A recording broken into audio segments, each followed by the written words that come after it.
What up, everyone? Welcome to the Blue Gamer Bluecast Morning Show. I'm your host, Adam Blue, 30-plus year video game enthusiast and industry analyst. And today, for November 13th, 2025, I'll run through the latest gaming news, what I've been playing, etc., etc. But we were just listening to a sick song. It's called Waterworld Stage, or maybe Platinum. It's from Stardust Galaxy Warriors. Great game, also. If you haven't played it, but anyway. How's everyone doing? Yesterday was very interesting. I like that we've got that the Valve Steam hardware reveals. I was kind of waiting for that. I felt like they were taking their time with that. And it's really cool timing, just because of what's been going on in the console space anyway when it comes to Xbox, PlayStation. It's the idea that we have this other console manufacturer, but it's more than that because they're actually building out an ecosystem more than just a console. And we'll probably get to that here shortly. Let's see. How do we start today? Let's start with what I've been playing, and I'm going to tell you guys right now, it is boring. I think I played one game yesterday. If I did I play another game? Let me think. Did I sit down? Yes, I know what I played, and it's not on here. It's Castlevania Grimoire of Souls on Apple Arcade. Right now, that is technically, other than, well, no, it really is the latest Castlevania game. It came out in 2019, I think. Apple Arcade, maybe mobile and Android also. I guess right now it's Apple Arcade only. And so, yeah, I'm paying the $6.99 or whatever. And I've played a lot of it, though. Unfortunately, I wonder if they have any tracking so I can manually track the game. Anyway, it's interesting because that Castlevania Grimoire of Souls is really what could have been the modern side-scrolling Metroidvania Castlevania. It really could be. They just threw they've structured it as a mobile game, and that is the only knock against it. It's just fascinating because I feel like that's a lost time, where these companies, like Konami, were chasing the wrong things, making their games mobile. That's why I like that latest Metal Slug that came out last year. Fun Metal Slug gameplay, but it's like in this like free to play. Actually, I want to get back to that so I could just at least beat the rest of the levels and not like the new added on level. I don't know. It's very hard at my habits of gaming because the only other thing I played yesterday was SD Gundam G Generation Eternal, and that's very interesting because between G Generation Eternal and Castlevania Grimoire of Souls, these are both legacy classic video games that were then modernized with mobile game functionality, like where you have multiple resources. And even if you beat some levels, if you want to continue, you probably have to go to this thing and press this thing to do this thing to get this resource. I really can't stand, these mobile games. They build bad habits in a gamer. You get like less of a fulfilling outcome. The dopamine hits more of that, oh, I got this resource, then I'm doing this, and less of a Souls-like dopamine hit where you're spending your time slowly building up to where then you can master something. I don't know. Let's see. Let me check some real quick. Okay, that was weird. Let me take this screenshot. So I'm using Meld. I love Meld, and it popped up with an error that is not actually happening. So maybe I can send that over to them. I'm going to try something here real quick. Interesting. Sorry, Jim Killex.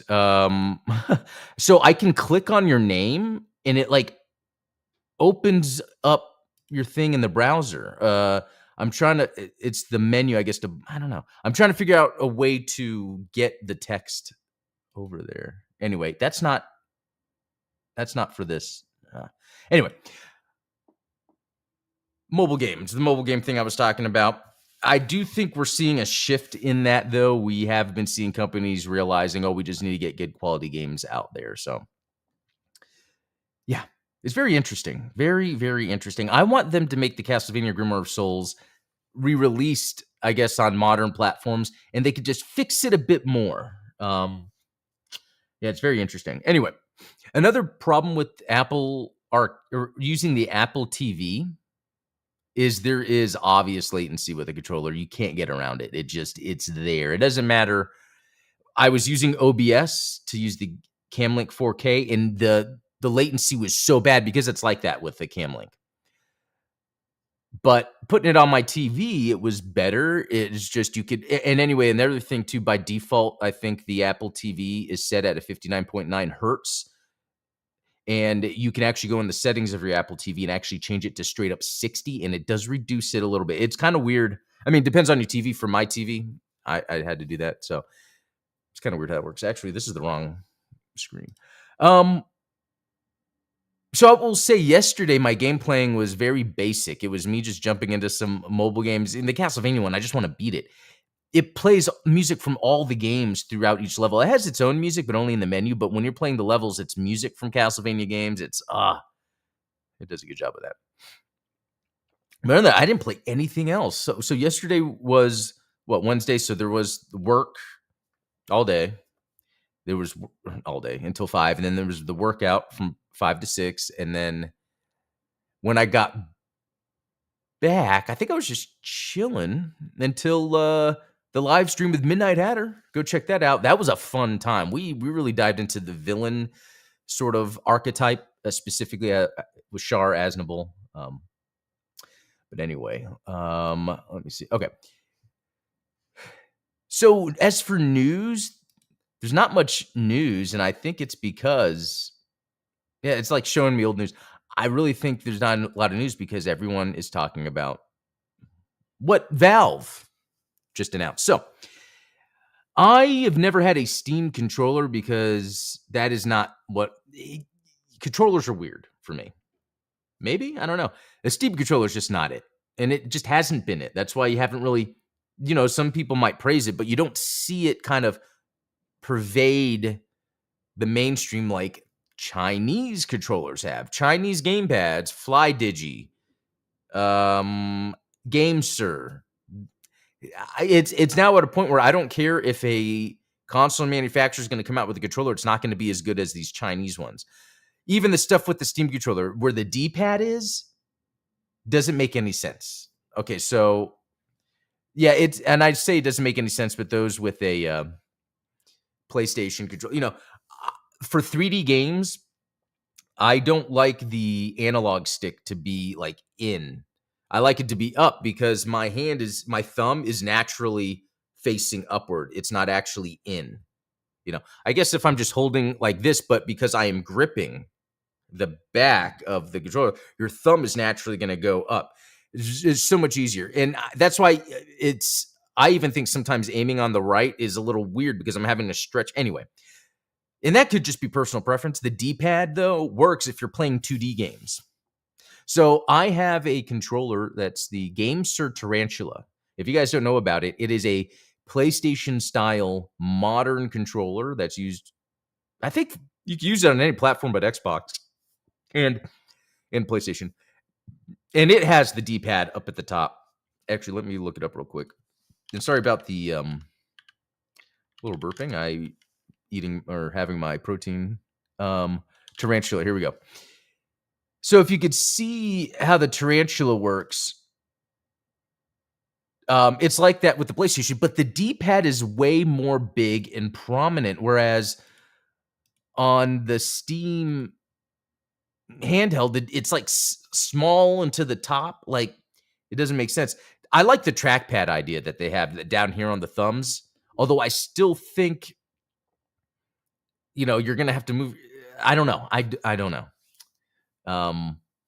Okay, and then the other part I was going to get to is when you get to these first-party manufacturer controllers, they usually don't have a lot of the tech that's in, again, the FlyDigi or GameSir. So the Switch 2 Pro controller is amazing, and it feels so good.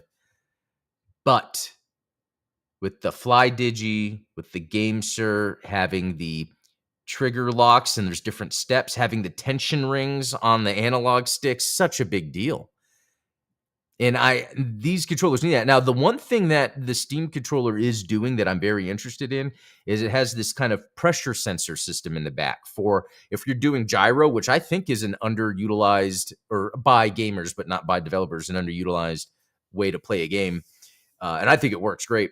Where you can make those small little micro movements where you need, and then you can like not apply pressure so that you could just readjust and be back to where you were. I really like that. So I think overall, I don't think the Steam controller is going to be a daily driver, but I think it's going to have some neat things that might be worth its time. So Steam Frame, you know what? As someone with a MetaQuest 3, there's not really much use of a Steam Frame, I guess. I mean, and I'm gonna caveat this with there's not really, at the end of the day, there's not really much use for any of this for me, although I like it a lot. The main thing being the Steam machine. It's basically being able to have a Steam Deck without a screen or a PC that you can just plug into your living room. It's small, it's compact, it's supposed to be relatively powerful. Like, I love that this is happening. I love that this is an option, but I am not going to spend money, depending how much it is, on a closed system. Closed system, but it's Steam. Well, yeah, but can you do BattleNet? Can you do Epic? No. I mean, there's Roblox. There's a lot of things that are not in Steam then that you wouldn't be able to do. So that's why it's like, well, would I put my money toward a Steam machine, or wouldn't I rather just put my money towards, a little living room PC? So I think what we're seeing here is Valve understands the market has a large group, and maybe this is not true, but this was the case even a few years ago around COVID, where teenagers would rather have PCs than the consoles, right? But the Steam machine is just limited to Valve's software. And as much as I play on my PC, I'm not just playing on Steam. I'm playing on Xbox because they have the Game Pass, Epic Game Store, Ubi Connect. So even when you're launching a game on Game Pass, it's Ubisoft, it launches the Ubi Connect. So there's just a lot of that stuff going on that you wouldn't be able to do. All right, Chris, have a good day. So, for instance, okay, here's a good example. So, like, what is this? I think I can delete this. Yeah, I deleted that little spam chat.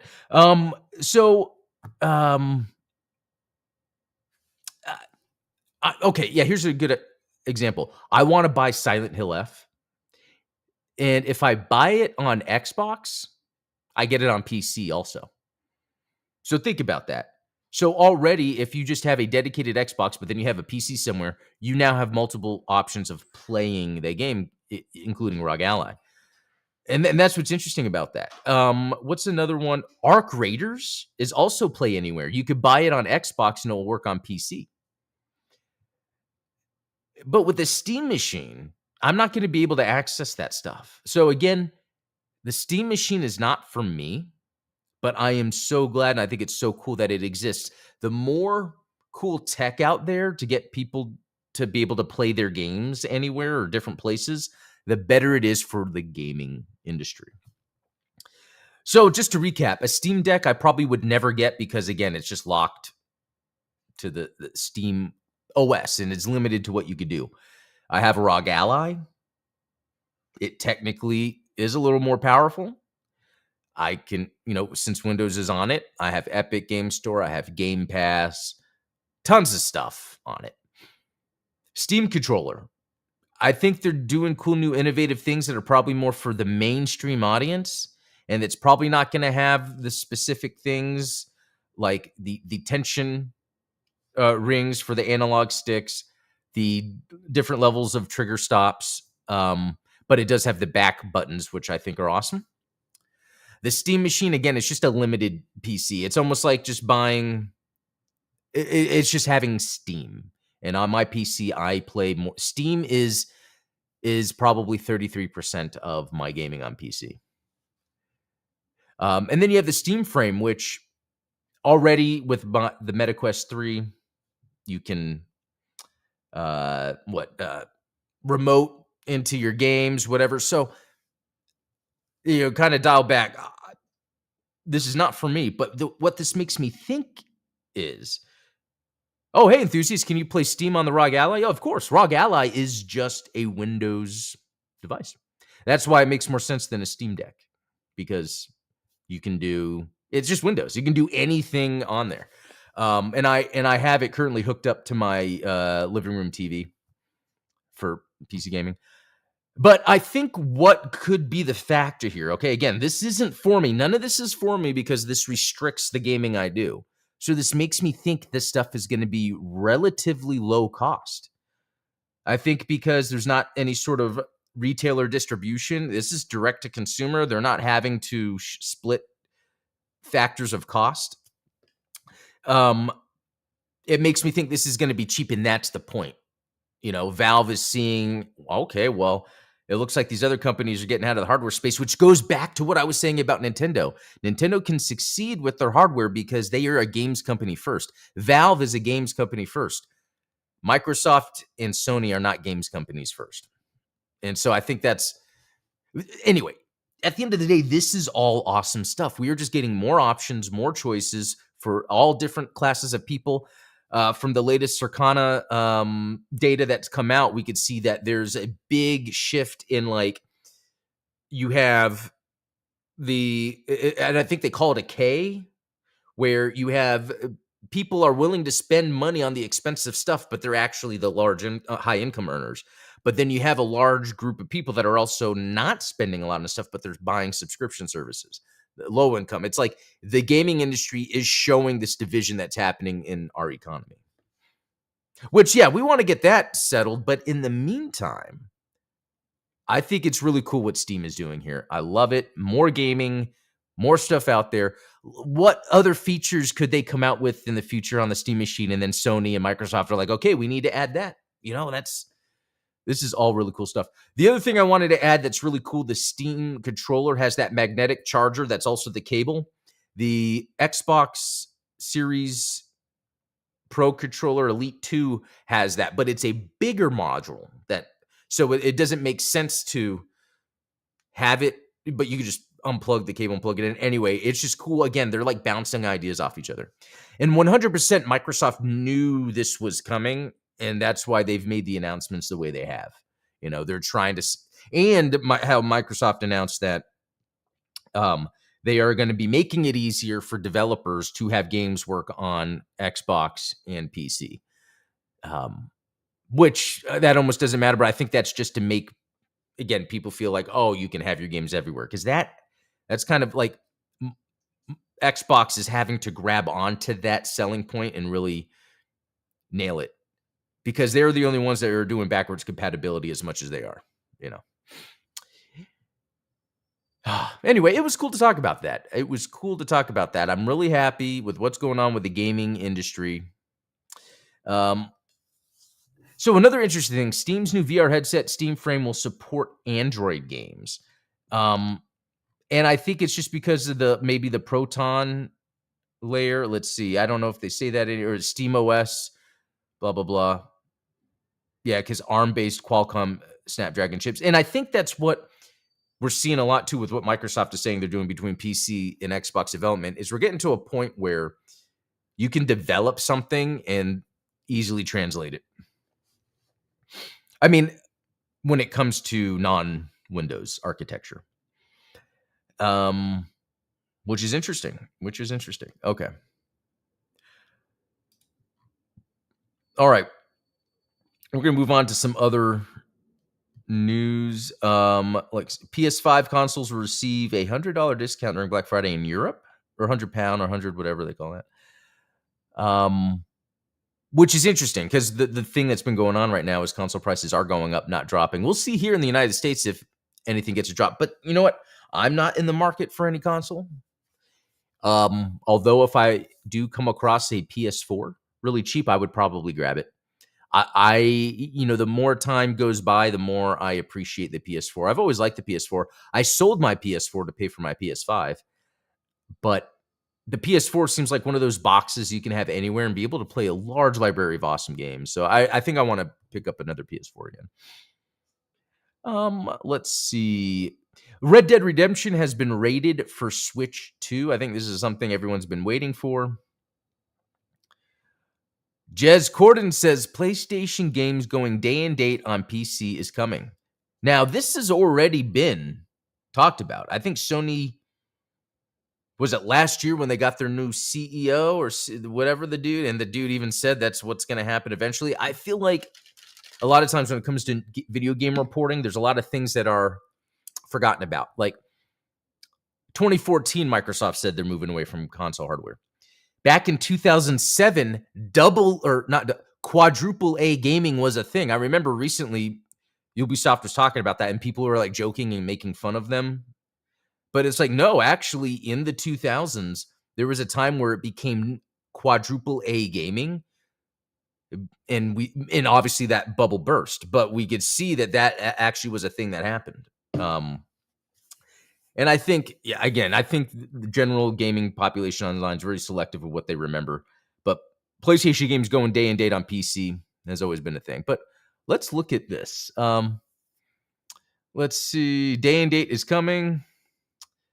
Blah, blah, blah. Nothing else. I tell you, like, Twitter has excellent announcements and information that you can't get anywhere else, but the commentary around it is absolutely bonkers and bananas. I think it's people that really have not much to do or contribute to spend their time just posting online. To the point to where they're like they're stuck, they're locked in, and it's like they already have their words, from their echo chamber. Oh, this is what I'm told I don't like, etc. It's pretty crazy. Okay, Horizon MMORPG officially announced and called Horizon Steel Frontiers. Isn't there a game called Steel Frontier? Coming to iOS, Android, and PC via Purple, the NCSoft emulator. That is very interesting. Let's see. Okay, let's open this up. Oh. Thoughts? A mobile game, an MMO mobile game. I don't know. I think a lot of people do play these anyway, but not for me. So this is probably one of those instances where this is not for me. Yeah, nothing's really going on. Okay. Let's see what else. Oh, okay. Special Nick says the Steam Frame machine is not the massive video gaming related announcement he was talking about on November 11th, which I'm assuming. Well, if it's Valve related, it's probably Half-Life 3 will launch the same day as the Steam machine.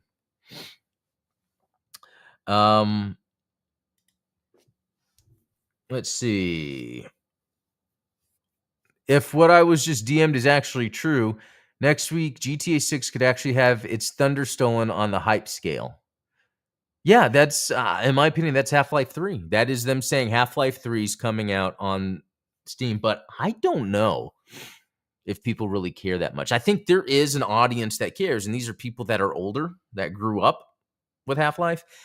You know, Grand Theft Auto is one of those things where it didn't matter your age, especially if you were a kid. It was amazing to see what was going on in Grand Theft Auto. The idea that you were just running around, I mean, that appeals to a younger generation. They can grow up with that. Half-Life doesn't appeal to a younger generation. Unless it is they are to, and they wouldn't do this, somehow market it based around the Gary's Mod sort of assets that have kind of become part of the zeitgeist for a younger generation, you know, with memes and all that. But Half-Life 3 coming out with the console. Oh, is it Half-Life? But is it related? But it is related. Yeah, that's someone is saying that. He's saying technically no, because a potential Half-Life 3 would be in the same launch marketing site as a Steam machine frame. I'd expect it to be revealed very soon if true. Which that could be Game Awards. Game Awards is in less than a month. They could totally announce Half-Life 3 during the Game Awards. Yeah, it makes sense because this whole Steam family of games is marketed toward the mainstream. It really is.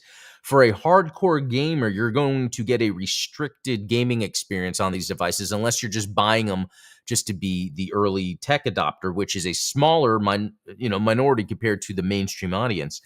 And if they've priced this right, they're going to use something like the Game Awards show, a very mainstream gaming thing, to announce Half-Life 3, date of the Steam Machine library and all that. I bet that's going to happen. And people would flip, as Jam Kill X is saying. Yep, that's true. People would flip. Personally, I would love to play it, but I didn't think Half-Life 2 was anything interesting. I thought Half-Life Alyx was cool in terms of VR, but outside of that, no, I loved the first Half-Life in Opposing Force. Just Half-Life 2 and Alyx, it just didn't really do anything, and I don't know if that was the time gaps or what. To be honest, though, Half-Life 2 at first was pretty amazing because of the physics. And then we had that, I don't know, Messiah of Might and Magic, or one of those Might and Magic games came out shortly after that, was using the same physics engine, and it was really good. But and then people didn't really use the physics engine, the source stuff, as much. It was pretty interesting.